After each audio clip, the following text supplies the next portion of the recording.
We're talking to Janice Berger. Janice Berger, certainly a very well-known psychotherapist in Newmarket and throughout York Region. And Janice, we want to talk about your book. It's called Emotional Fitness. And I think that's such a wonderful way to put it, because that's what it is about. It is about your emotions and how you can. We were talking about your parenting skills and where you learn your parenting skills. But I want to go back and talk a little bit about you. You've been a psychotherapist for more than 30 years. Tell us about your own background. Well, I have been a psychotherapist for more than 30 years, and before that, about 100 years ago, I was a nurse and a nurse educator.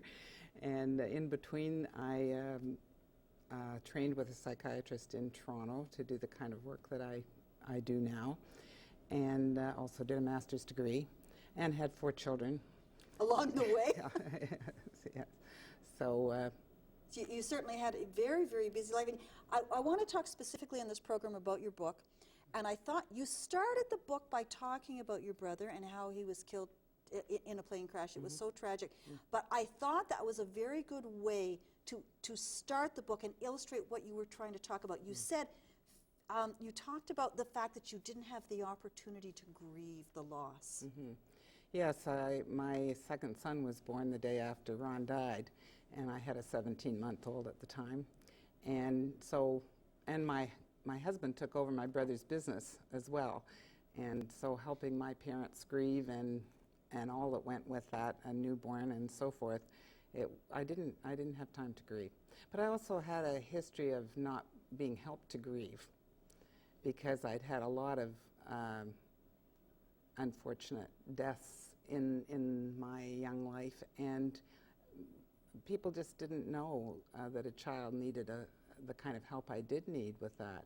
I also, was young when the war was on, and all of the anxiety around that, we didn't know how to help children with that in those days, and children still don't get the help they need lots of times. But yes, I had accumulated a lot of feeling that I hadn't finished with. And you also talked about it wasn't even just the grieving. There were a lot of other feelings around your brother that you just never had a chance to deal with. And that's the same for anyone. When someone dies, it's not just the loss of that person at that time, it's all of the relationship that you've had with that person that gets thrown up for you to deal with. And often when people don't do that, they get depressed. Well, what allowed you to actually begin to deal with these emotions and feel these feelings? Well, where did you go from there? Well, part of that, I went into therapy, for one thing, and it was with the same psychiatrist that I later trained with in Toronto, and that's where I learned the process of connecting with my own natural emotional healing power. And that's what the book's about too, is, the subtitle is Discovering Our Natural Healing Power, because we all possess that, but I didn't know how to access it and use it, because our culture pretty well tells us not to. That's just because even as little children, we're told, be brave. Yeah. Don't cry. And don't cry, or I'll give you something to cry about. Yeah. That sort of thing. Right. And yeah, we could talk for way more than half an hour about all the ways in which our culture tries to shut us down and not let us have our full range of feelings, and certainly not to express them. What was it like? You talked about going to a therapist. What was it like for you when all these emotions and all these feelings, it almost seems like it had to get worse before it got better? Well, I really went into therapy because I was very curious about my life, and I was very curious about how people tick, basically. And I had trained as a nurse in the old, 3 years, 6 days a week training, but then I had gone back to university and done a degree, and took a lot of psychology courses and that sort of thing then. So afterwards, I continued to read in the field and so forth, and I think that's when I realized, what's needed. I think for anybody though, for going through that process, there's a lot of risk attached. You're going to. There's more risk attached if you don't go through it. Okay, that's all right. That's a good way to put it. I never thought about it like that. Absolutely, because it's what you're carrying around unconsciously that trips you up in your life. What you can bring to consciousness and feel through and finish with frees you, gives you freedom inside. So it's about going through the process, and by doing that, you'll actually get rid of the feeling or put the feeling behind you? The intensity of the feeling lessens, and you integrate the experience. So what you've had to keep split off and not feel. And not deal with. Yeah, not deal with. You deal with it, you feel it through, and you know it happened, but you're no longer weighted down with the feelings. It's like a boil, you know. Good and analogy. Often I say that when people come to me for the first time as a therapist, it's like they have a boil that needs to be lanced. And the minute it's lanced, in other words, the minute the person starts to really feel, cry perhaps, or get into their anger or whatever they need to get into initially, there's a relief. There's a release from that, the same as when you lance a boil. But it's still yucky, and you got to clean it all up, right? And there may be a scar. There probably is a scar, but it's scars healed, don't hurt. is the Scars don't hurt. Scars I mean, you know they're there, and you know they did hurt. But why is it so hard for us to feel? I mean, it seems like such a simple thing. You talked about crying. I mean, you talk about emotions. Why is that so difficult for us? Well, and lots of people who come to see me too say, what do you mean I need to feel more? Like I'm feeling all the time, I'm crying all the time. Well, there's a difference. People can be crying all the time and feel depressed, but if it's not connected, if they don't know what it's connected to, it's not healing. As soon as you get it connected, then you start to heal the raw wounds that you're carrying inside yourself. You said something in your book about how much healthier we would all be if we could actually ask each other the question, how does that make you feel? Yes. And I thought, what a great way to put it. When do we ever say to somebody who we know has maybe got some challenges in their life, well, how does that make you feel? We don't want to know. No, that's right. We're afraid to know. We're afraid to know. Mm-hmm. So what happens when you actually do suppress all these emotions or these feelings? How does that affect you? Well, you suffer, and you suffer in a myriad of ways. The repression and suppression of feelings leads to all kinds of things. Depression, anxiety attacks, body pain, overreacting, underreacting, just I can't even think of all of them at the moment, but a huge number of issues, phobias, all the things that we think of that, you know, and that maybe are labeled somewhere as some kind of disease, that's, in my view, that they're caused by us not being finished completely with our unfinished business. What a good way to put it, our unfinished business, all those things that we've sort of been carrying around with us for years. You also say in your book that taking responsibility for our feelings is a major key for emotional fitness in our life. How do we take responsibility? Well, most people in our culture know that it's a good idea to take responsibility for our actions, for instance, but we don't think about taking responsibility for our feelings. The way we do that is well, one of the best ways is to start to notice overreactions and understand that those overreactions are because of accumulated feelings. So if we overreacted to something a child or a spouse did. That's right. But you know what happens in our culture is we start to blame the kid. Right, exactly. Yeah, instead of taking responsibility for that. That's what my next book's going to be about.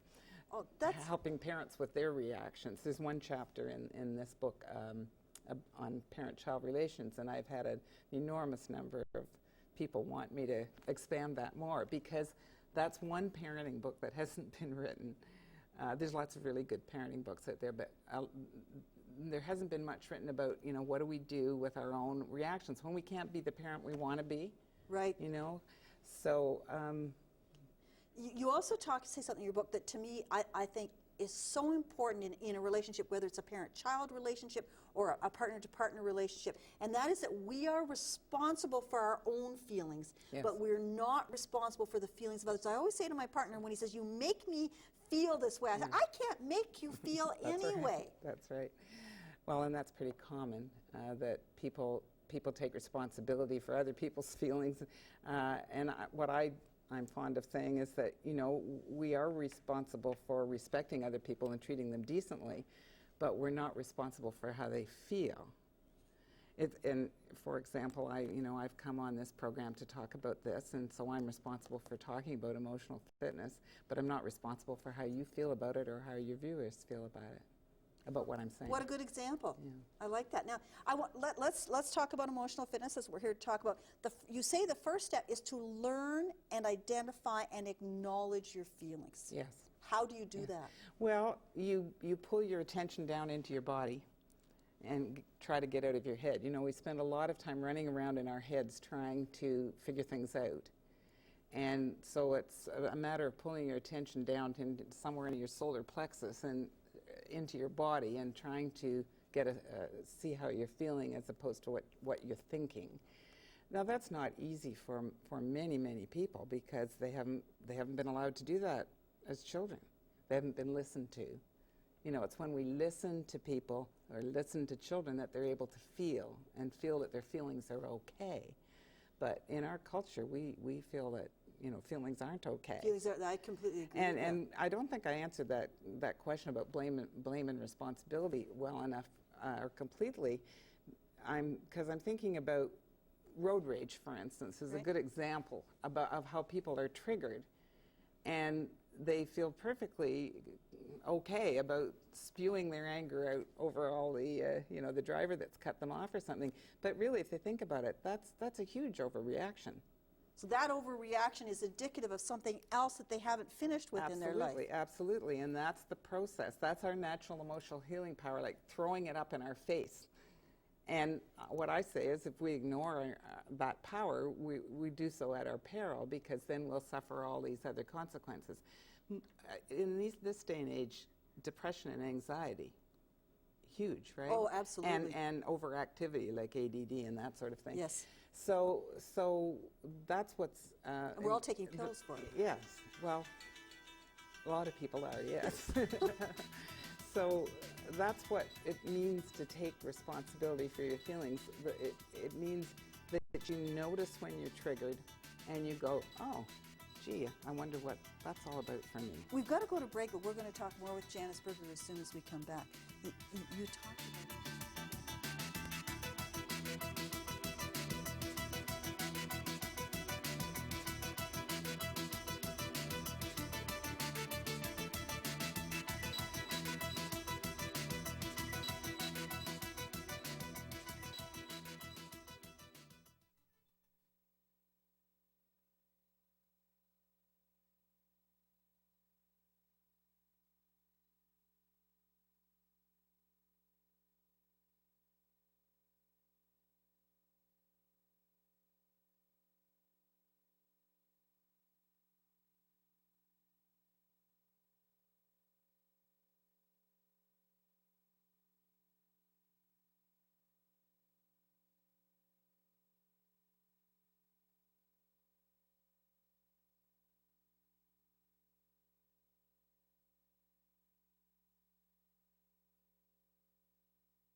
We're talking to Janice Berger, author of Emotional Fitness. I know, Janice, we're showing your book on the screen. And just when we start out, I want to talk to people about how can people get your book if they want to find out more?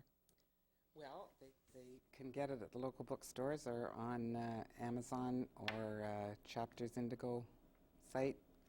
Right, it's called Emotional Fitness by Janice Berger. Now, let's go back and talk about one of the things we haven't talked about is low self-esteem. I think that is, we hear more and more about that nowadays and the effects that it has on people.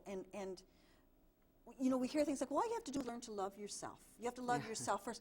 But it just doesn't seem like it's that simple. Well, no, and it isn't that simple, although I think this book addresses that, because in my experience over this number of years that I've been working with people on their emotional issues, what I have come to really understand, and in my own experience as well, is that the only way to have true self-esteem is to either have had most of our needs met when we were children, or to go back and heal the wounds. So it is really possible to go back to what happened to you in your childhood? Absolutely. How do you do that? People do it all the time. They do. You see on dramas on TV and whatnot, flashbacks. Well, that's what people are actually doing. They're flashing back to some scene. But when they're in a deep I call the therapy I do deep emotional processing therapy. And what happens is that people automatically, when they start to pay attention to their triggers and when big feelings are coming up, they learn to go with them instead of finding ways to avoid them, like drinking or watching TV or whatever. We've got so many ways that so many tricks you can do. So many ways that we try to improve our self-esteem, like we get a new outfit or a new relationship or another degree, or we shop, you know, or what. And all of the things that we do are only temporary. You know, they may make us feel better for a few hours, a few weeks, a few months even, but when you go back and heal the wounds from your childhood, you develop a terrific regard for yourself, and that's true self-esteem. And also, when you make those connections back, nobody else can tell you what your experience meant to you, because you know. And that's, you know, the therapists that work with me, we all are facilitators.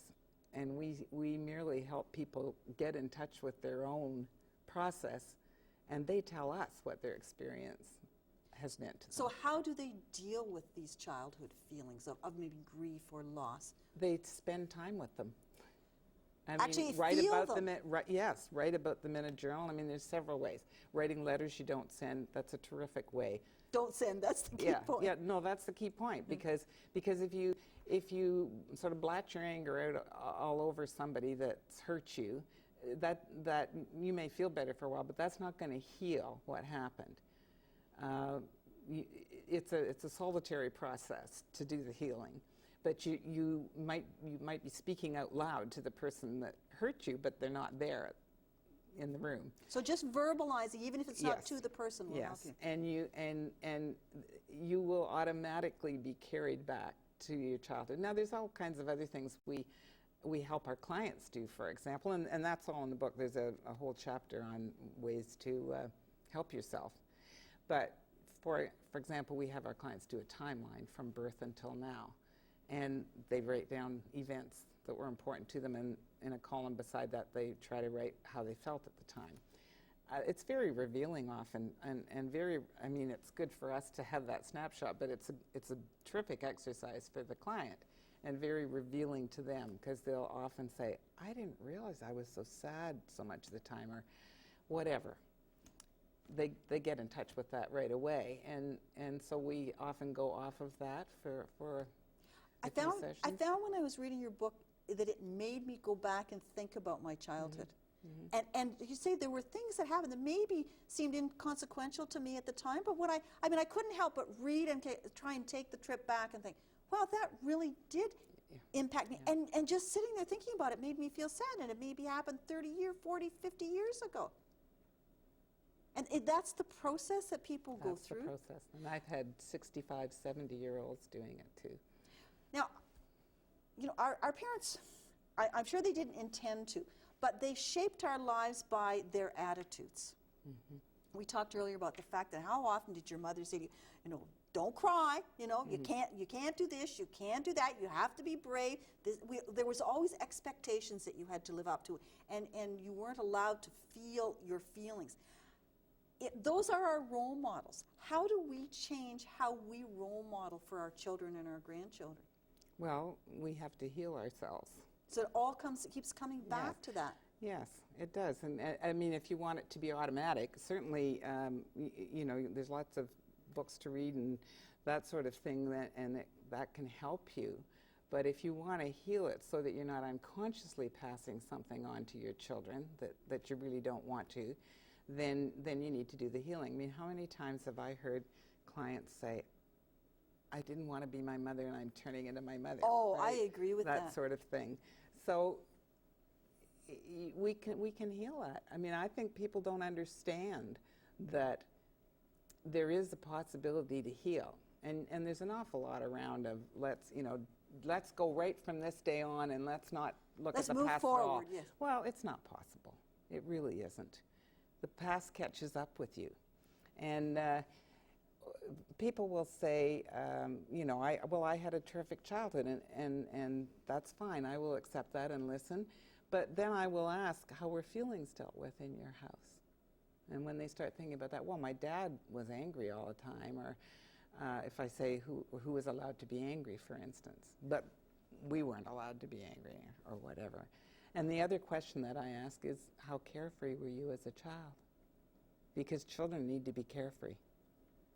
And Because otherwise, when they're 40, they're wanting to be 4 and be carefree. How do we allow our children to be carefree?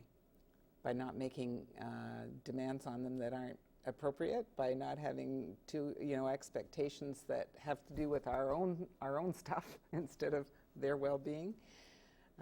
By listening. You know, the most anxiety-producing thing for children is if they have to hold on to their feelings. Like if they feel angry and it's unacceptable, they're going to have anger and anxiety mixed up together for their entire lives until they unravel it. What I found that was very different about your book is, I've read a lot of self-help books, and just like you've talked about, they all talk about moving forward.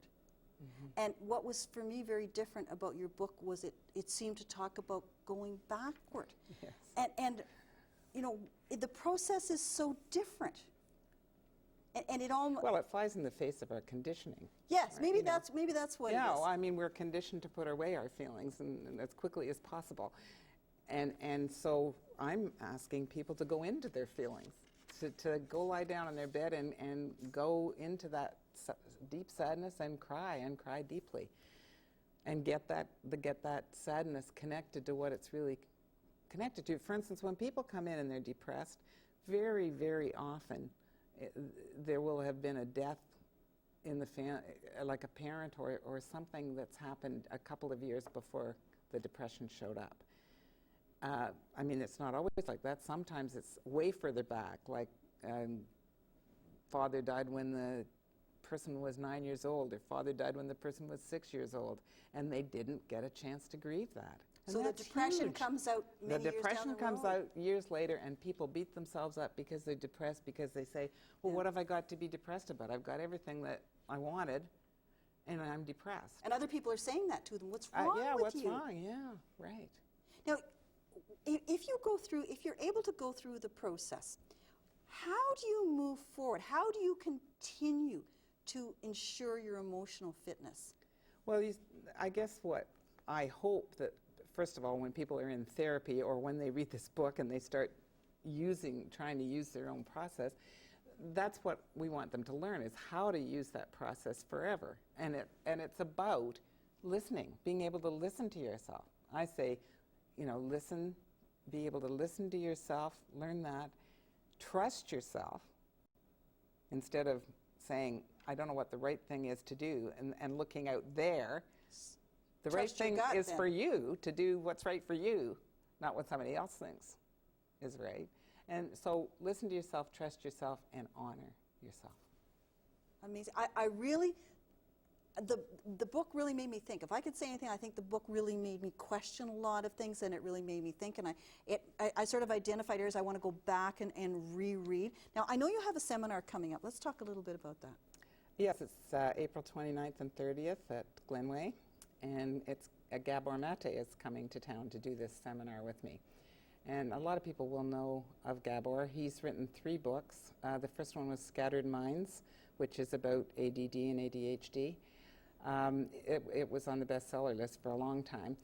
The second book is called When the Body Says No, and it's about what happens to us when we don't process our feelings enough and our bodies start to speak for us. In other words, if we can't say no to somebody because we haven't felt through our fear of confrontation or whatever, then our bodies are going to say no. And his last book is called Hold On to Your Kids, and it was written with a psychologist from Vancouver. Gabor's from Vancouver. So he's coming all the way from Vancouver to Newmarket, and I'm very excited to be doing this with him. I hope you'll come back, and I'd like to talk more about that seminar. Okay. And I know we've got a picture of the book we're going to show. It's called Emotional Fitness, Discovering Our Natural Healing Power by Janice Berger, and you're right here in Newmarket. You've got a great website, and I just want to recommend this book to anybody. Well, thank you. I want to go back and read. I marked all the places I want to go back and read again. Janice, thank you so much for joining us, and I hope you'll come back. Well, thank you. I'd love to. And thanks for watching Insights Monday and Wednesdays at 9 p.m. right here on Rogers Television.